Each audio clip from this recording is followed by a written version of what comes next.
some huge money being moved around in Ripple, and the XRP lawyers calling the SEC the innovation killer cesspool of corruption. Certainly some more heat coming with Ripple as we get ever nearer to that January the 4th deadline where everything is in, signed, and we await our answer. Now, it's definitely hotting up and it's definitely getting interesting. We'll take a look at some price action, and like I said, there's some big money being moved around in Ripple. Now, let's take a look at where we are. So we talked a little bit about this on the live stream tonight. Don't forget, 9 p.m.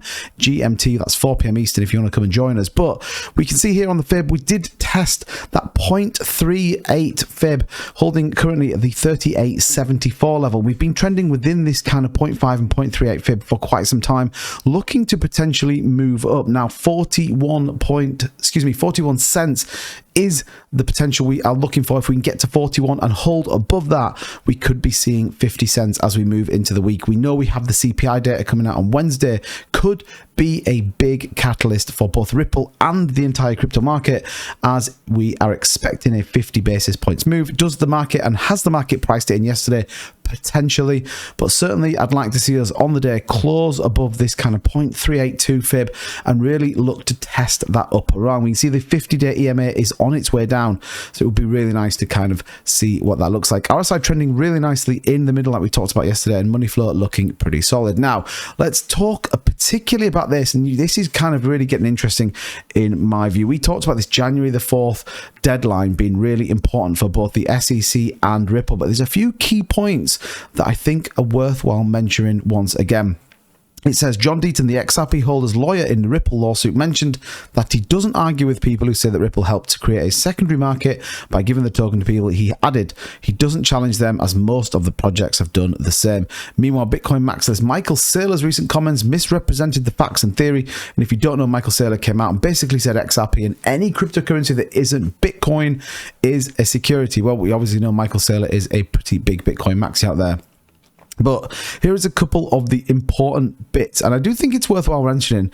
So it says here, SEC's approach towards Ripple lawsuit. The XRP lawyers stated that the SEC's approach towards the crypto and presenting the Ripple lawsuit is absolutely appalling. He called the SEC truly become an innovation-killing cesspool of corruption. He pointed out that after a 30-month long investigation, the commission didn't charge fraud or even misrepresentation against Ripple or any other executive. So it's what that's kind of saying there is that they've basically done nothing other than drag this through the courts for the last 30 months, trying to hammer home not only that Ripple is a security, but actually the whole ecosystem of cryptocurrency is a risk. And I think that's where we've got to. Now, we have obviously seen Gary Gensler has been questioned by a fellow politician in terms of his involvement, or certainly his lack of involvement, when it comes to the FTX collapse. So we're going to see what happens.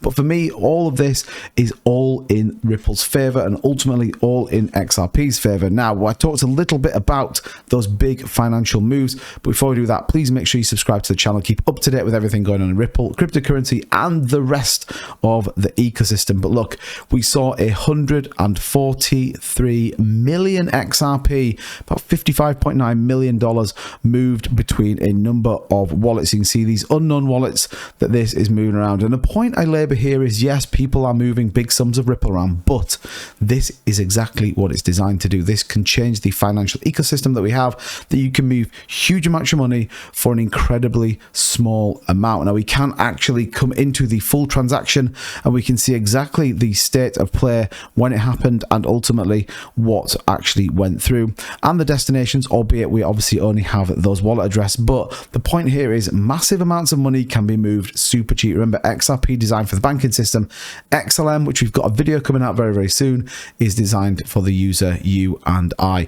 So definitely interesting as we go into this week. We're expecting that CPI data. Could Ripple bounce off that? And as we head to the end of the year, it's certainly going to be an interesting one. Good sentiment in the market. Lawsuit under wraps.